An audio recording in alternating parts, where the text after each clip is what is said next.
Всем привет! С вами Эрик и Слайд. Это «Наука побеждать».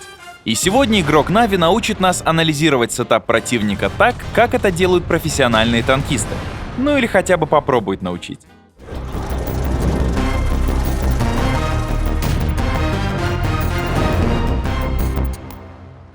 В прошлых выпусках мы выбирали универсальный сетап для режима командный бой. Но, как показывает практика, важен не только он.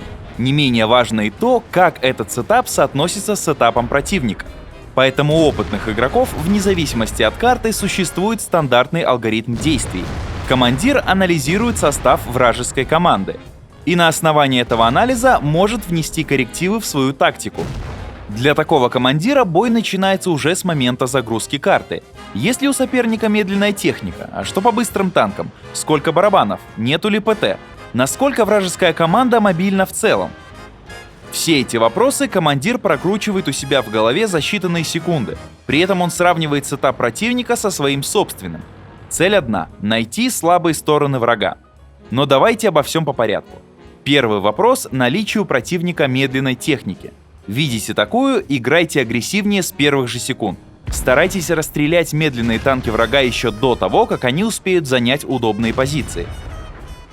Если это невозможно, к примеру, карта неподходящая, то не спешите и попытайтесь растянуть вражескую команду. Разводите противника с разных сторон и ищите слабые места.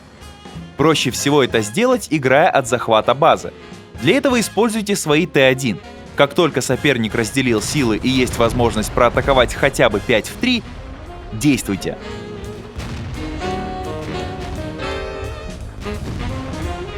Идем дальше.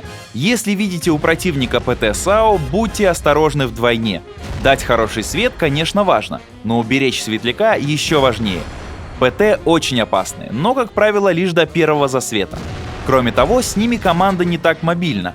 Это значит, вам нужно зажимать врага на небольшом участке карты и аккуратно расшатывать его оборону. Спешить тут некуда, главное не получать лишний урон. А если все-таки получили, обязательно сообщите командиру откуда. Показательный пример.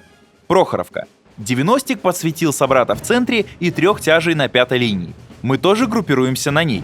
И тут наш светляк получает совсем необязательный урон от ПТ. Борщ не светится, но наш игрок говорит, что выстрел был с аллеей. С одной стороны, мы уже просели по очкам прочности. С другой стороны, знаем, что борщ на аллее и еще 15 секунд будет на перезарядке. Соперник разделил силы, думать тут особо некогда. Нужно срочно рашить на тяжей. Первыми пускаем тройки. Они должны принять снаряды. Тогда французы смогут полностью разрядить свои барабаны. Так и делаем. Все это время ПТ ничем не может помочь своей команде. Победа за нами. Конечно, ошибка их командира тут налицо. Разъезд неправильный. Но сейчас речь не об этом. Не скажи наш светляк, откуда он получил урон, и бой мог сложиться совсем иначе. Так что обязательно сообщайте командиру полезную информацию. Главное, не устраивайте из этого балаган. Следующий важный вопрос — количество барабанов.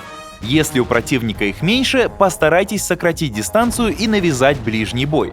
Проверено, вблизи барабаны разменивают свои ХП гораздо выгоднее, чем в перестрелке издали. И наоборот, если у противника меньше башенных танков, таких как Першинг Т-32 и ИС-3, старайтесь держаться на расстоянии. Враг не сможет использовать барабаны по назначению. Ему придется разменивать выстрел на выстрел, а броня-то у вас лучше. Кроме того, вы добавите лишних хлопот каждому вражескому барабанщику. Им придется постоянно думать, когда лучше стать на перезарядку. В итоге, когда вы решитесь пойти в атаку, вполне возможно, кто-то из них будет с тоской смотреть на красные рисочки вокруг прицела. Самый сложный случай, если у противника тоже есть быстрый танк и сетапы команд схожи. Цена каждого решения, каждого необдуманного действия возрастает в разы. Как правило, в таких случаях все решает личное мастерство игроков. Универсального рецепта победы тут нет. Все зависит от каждой конкретной карты. Но об этом мы поговорим уже в следующих передачах.